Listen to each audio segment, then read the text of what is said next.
Hi, everybody. Tim Newton from the Krannert School, joined today by Jim Longstreth, who is the managing director of Noyes. You're based out of Indianapolis. And before we get into your background, tell us a little bit about what Noyes is and what you do there. Sure. Noyes is rare. It's an employee-owned, 110-year-old brokerage firm.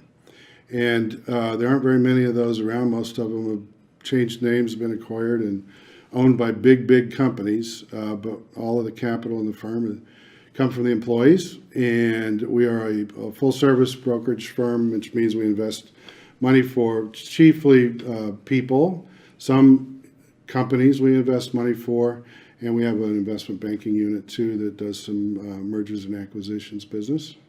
My role is market leader. I supervise all of the people in the state of Indiana, and I have a compliance responsibilities. I have legal, sales and marketing, recruiting, and training. We both have a similar background. We're both communication graduates of Purdue. How do you go from being a communication graduate and in the music business, which I want to talk about, to what you're doing right now?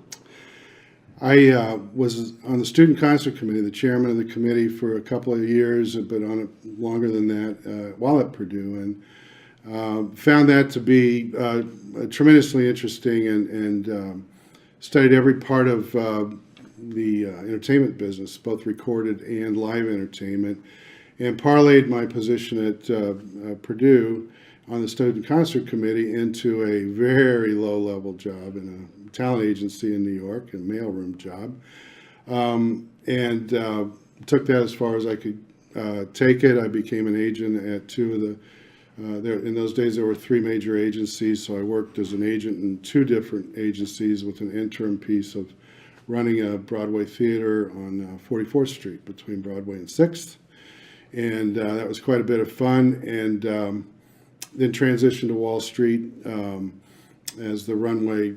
It was pretty clear that didn't suit my skills, interests, and aptitudes as much as it did when I was a bit younger. And in those days, Wall Street firms had gotten big parents, so they got deep pockets, and they were bringing all these young people all over Manhattan into the firms and training them in different areas. So I was part of that vanguard that came into a firm called Shearson Lehman Brothers, owned by American Express, and they afforded the growth of a lot of firms in those days. Sears bought Dean Witter, General Electric bought Kidder Peabody. So I was part of a class in the early mid-'80s that came in that didn't have much background, but did have skills that these firms needed and wanted to develop. I'm always curious to see how skills transfer from one industry to the next. Now, the music business you talked about, where you're booking acts and running theaters, how do those skills help you to do what you do now? Pace, fast pace. Both industries are very quick. You have to be able to assimilate and synthesize information quickly in a usable fashion, and do it with a modicum of the risk profile of what you're about to do, and make sure that you're not going to crash things, and do it right more often than you do it wrong. The personalities are very similar. These people are achievers. They typically take no prisoners on both industries. They don't suffer fools very long. They're very exploitive, and that doesn't always mean bad exploitive. They see opportunity and they seize it, both in the entertainment business and on Wall Street.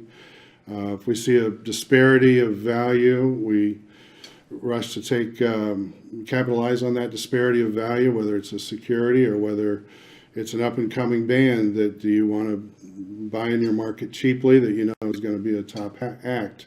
So there are some similarities. The personalities are achievers. They get out of bed and they want to go after it every day, and sometimes that means doing battle, unfortunately, but for the most part you don't survive if you're a combative person in either industry. You can get ahead for a little bit before you get washed out or drummed out or shot. And so there's some similarities in terms of the pace and other things. Jim, sometimes we see portrayals of the music industry, and particularly I think back in those days, and you see it was kind of like the wild, wild west. Yes, it was. and the stories about the riders and all the things, the green M&Ms and all this. How close was that to the truth? Very close. Matter of fact, the M&M story was one of our clients. Blue Oyster Cult famously said no brown M&Ms on their concert rider, and that is true. That did happen, and I was a contracting agent, so I handled that. Having Which said means that, you actually picked those out yourself. I didn't do it. The local guys did that, and they were paid to. That was the price of promoting the act.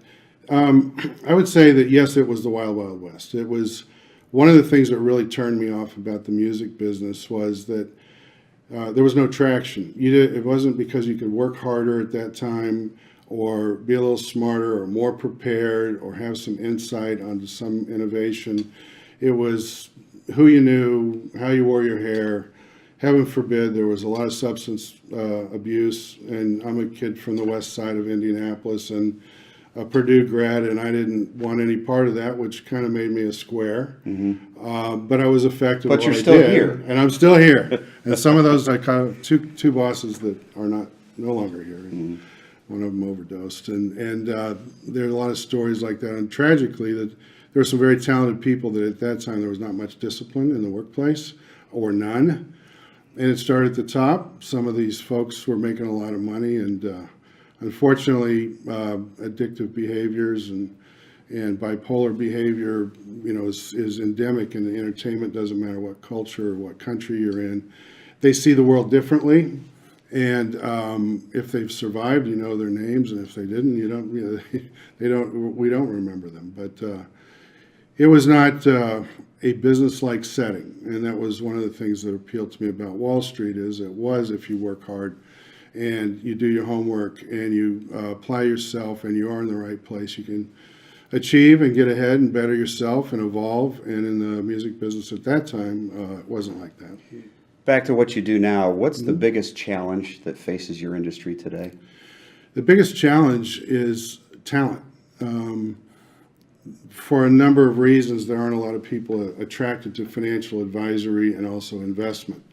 The investment industry has gone through some scandals. We've always had some bad guys. We've worked hard at trying to get them out, so we've had some reputational issues about people being attracted to it. Also, people think there's a shortcut to investing their money. They think they can use a portfolio that they see on Yahoo Finance or some algorithm that one of the discount brokerage firms. What most people need is face-to-face, flesh and blood advice. It calms them. They can change their map of how they're getting to their goals with a person, much better than an 800 number. And yet there aren't a lot of people attracted to it because they don't know the lifestyle or they've been directed away from it. The glamorous part of our business is investment banking. I worked in investment banking. It's not glamorous, but for some reason they come through school thinking that that's a place to go, and I don't think it is for anybody but a certain cadre of people that really are suited for that. And they also, there are different derivatives in our business of advising people.